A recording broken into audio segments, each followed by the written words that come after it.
کیا آپ نے کبھی سوچا ہے کہ اگر رات کو آپ کو بھوک لگے اور تمہارے پاس کھانے کو کچھ بھی نہ ہو اور تمہیں پتہ چلے کہ تمہارا حکمران خود تمہارے کھانے کا تھیلا اٹھا کر چپکے سے تمہارے دروازے تک آ رہا ہے، تو کیا آپ یقین کریں گے؟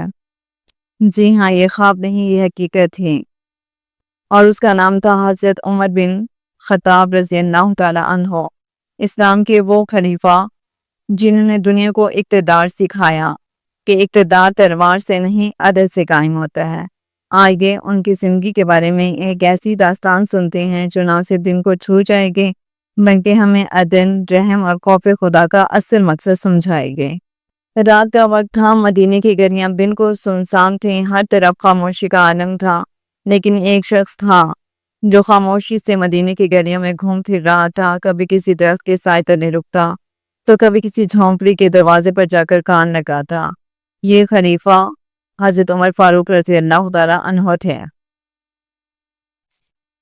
مدینہ کے نواح میں ایک جھونپڑی میں بچوں کے رونے کی آواز آ رہی تھی، تو آپ رضی اللہ تعالیٰ عنہ نے اندر جھانکا اور ایک ماں کو دیکھا جو خالی چولہے پر خالی ہی دیگچی چڑھائے اپنے بچوں کو تسلی دے رہی تھی کہ کھانا پک رہا ہے، لیکن ہانڈی میں صرف پانی تھا تاکہ بچے اس امید پر سو جائیں کہ کھانا پک رہا ہے۔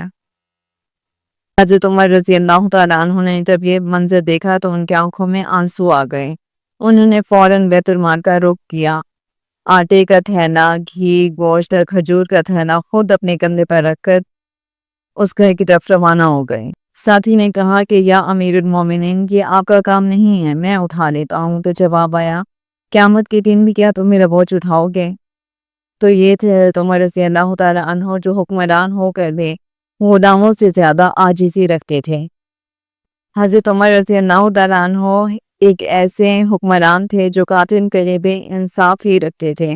ایک مرتبہ ایک شخص کو قتل کے جرم میں گرفتار کیا گیا، قتل ثابت ہوا، لیکن اس شخص نے حضرت عمر رضی اللہ تعالیٰ عنہ سے کہا کہ یا امیر المومنین، میرے والد کا قرض چکانا باقی ہے، مجھے 3 دن کی مہلت دے دو تاکہ میں قرض ادا کر سکوں۔ صحابہ حیران تھے، مگر حضرت عمر رضی اللہ تعالیٰ عنہ نے پوچھا کہ کوئی ہے جو گواہی دے کے یہ واپس آئے گا؟ تو ایک انجان صحابی نے کہا کہ ہاں، میں ضمانت دیتا ہوں۔ لوگوں نے کہا کہ کیا تم اسے جانتے بھی ہو جس کے لیے تم گواہی دے رہے ہو؟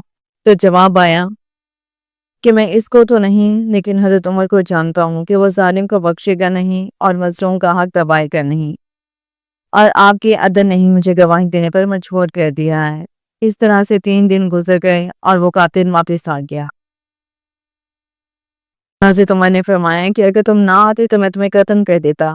قاتل نے کہا کہ اگر عدل آپ نہ کرتے تو میں لوٹ کر کبھی نہ آتا۔ تو یہ تھا وہ انصاف جس نے دشمنوں کو بھی انصاف پر مجبور کر دیا۔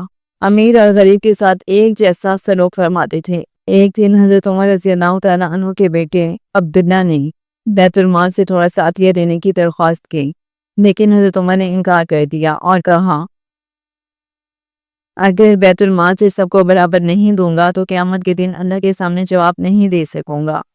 ایک اور موقع پر ایک امیر آدمی اور ایک غلام کے درمیان جھگڑا ہوا۔ حضرت عمر رضی اللہ تعالیٰ عنہ نے دونوں کو عدالت میں بلایا۔ جب دونوں آئے تو حضرت عمر نے امیر سے کہا کہ بیٹھ جاؤ اپنے مقام پر، اور غلام سے کہا کہ آؤ قریب آؤ۔ لوگوں نے پوچھا یا امیر المومنین، آپ نے غلام کو ترجیح دیا ہے؟ حضرت عمر نے فرمایا کیونکہ اسلام میں کوئی امیر اور غریب نہیں، عدل سب کے لیے برابر ہے۔ تو یہ تھا ان کا انصاف۔ اب میں آپ کو بتاتی ہوں کہ حضرت عمر کے دل میں کتنا خوف خدا تھا۔ حضرت عمر رضی اللہ تعالیٰ عنہ رات کو روتے تھے اور اللہ سے دعا کرتے تھے کہ یا اللہ، اگر دریائے فرات کے کنارے پر ایک کتا بھی بھوک سے مر گیا تو حضرت عمر اس کا ذمہ دار نہ ٹھہرا دینا۔ تو یہ وہ شخص تھا جو لاکھوں مربعین کا حکمران تھا، لیکن ایک کتے کی بھوک پر کانپتا تھا، کیونکہ وہ جانتے تھے اقتدار ایک امانت ہے اور اللہ کے حضور ایک ایک چیز کا حساب دینا ہے۔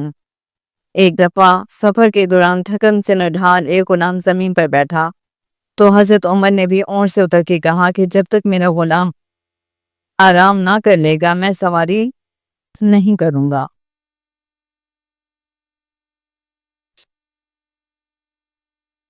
یہ تھا خلیفہ اسلام جو اقتدار کو غرور نہیں بلکہ ذمہ داری سمجھتے تھے۔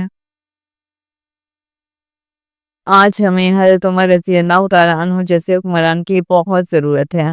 نہ صرف حکمرانوں میں بلکہ خود اپنے اندر بھی۔ جب ہم عدل کریں گے ہم کسی کے ساتھ زیادتی نہیں کریں گے، جب ہم کمزوروں کی مدد کریں گے تو ہم خود کو حضرت عمر کے راستے پر چلتا ہوا پائیں گے انشاءاللہ۔ دوستوں، اگر آپ کو حضرت عمر کی یہ کہانی بہت پسند آئی ہے تو عمر کا انصاف کمنٹ میں ضرور لکھے گا، اور اس ویڈیو کو شیئر ضرور کریے گا تاکہ لوگ بھی اسے سیکھیں کہ طاقت میں بھی رحم کی گنجائش ہوتی ہے۔ اللہ تعالیٰ ہمیں عدل، رحم و تقوی کی راہ پر چلنے کی توفیق عطا فرمائے، آمین ثم آمین۔ تو ایسے ہی مزید دن کو چھو دینے والے اسلامی قصے سننے کے لیے ہمارا چینل ضرور سبسکرائب کریں، شیئر کریں اینڈ لائک کریں۔ تو ملتے ہیں نیکسٹ ویڈیو کے ساتھ، تب تک کے لیے اللہ حافظ۔